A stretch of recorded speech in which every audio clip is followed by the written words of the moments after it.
So we're back here at our new planting at CLEREL, trying to follow the process from going from an open field to planting a new vineyard.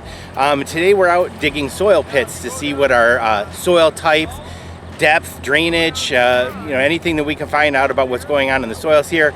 So you know from our earlier video that we've scanned our soil, came up with a pattern, and then we sampled against that pattern and sent that soil in for chemical analysis. And from there, we've come up with a variable rate fertilizer management plan, and then we're going to get a cover crop down on this field. We want to cover this soil and get it prepped for next year. But before we do that, we want to take the opportunity when we had an open field to dig some soil pits and see what's going on beneath our feet.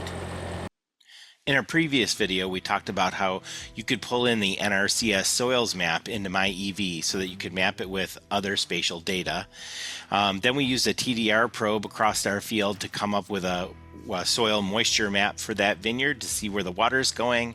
And thirdly, we used a dual EM soil sled to measure electrical conductivity and magnetic susceptibility in the field.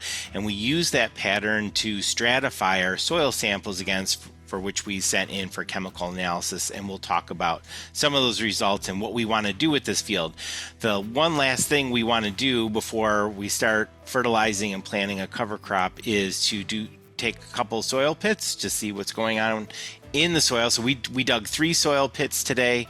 One of them was in this blue region on the ridge of the hill, so we wanted to see how that might be a little bit different than what's down at the bottom of the hill in terms of our gravelly loam soil. So we dug a second pit in this red area, and then we dug a third pit in this other area where we're finding out that we have a heavier soil type, and that is definitely different than the rest of the field, and we wanted to see what that looked like.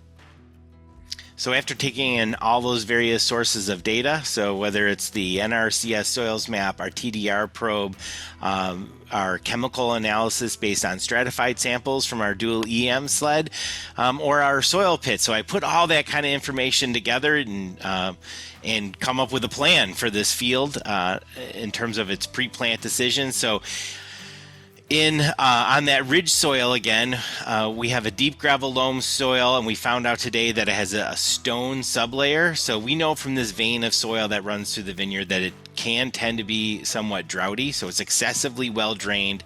It has moderate vigor potential. I would say high vigor potential, other than that it can be a little droughty. The soil pH looks good, if anything a little bit high, and the organic matter is a little low. We usually shoot for 3 to 5% organic matter. So again, it's really showing it's a gravel loam soil that's somewhat bony and has lower organic matter, so lower water holding retention. And so we want to build up my goal would be to build up the organic matter in that part of the field, so they can hold a little bit more water and have a little bit higher vigor in the vines. Then in the middle section, so down at the kind of the plane of the field that's still in a gravel loam, is what I think is going to be the highest producing part of the field. So again, excessively well drained, pH is good at 6.5, organic matter is good at 3. I would probably like that organic matter to be a little bit higher, but I don't want these vines to get excessively vigorous, so I want to manage for that high vigor potential. And I mean, otherwise this part of the field's in good shape. And then when we move over to that clay type soil, so when we started to dig the pit, it's a deep clay loam soil. It went down about 6 feet. And what we really noticed here is that it was, you had that nice topsoil for growing grapes, but then, so there's probably about 5 feet of clay.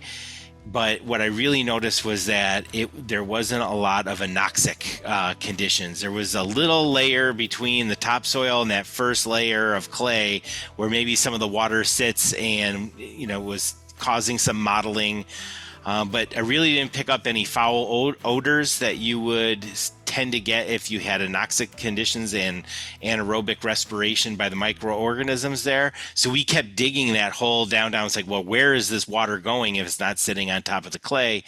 And when you got down about 6 feet, we broke into a sand gravelly sand sublayer. So it's definitely it's a soil where you have this clay layer. It's a lake-laid soil that sits on top of sand. So eventually that water finds its way out of the vineyard, doesn't just stand there. So the roots won't be standing in water.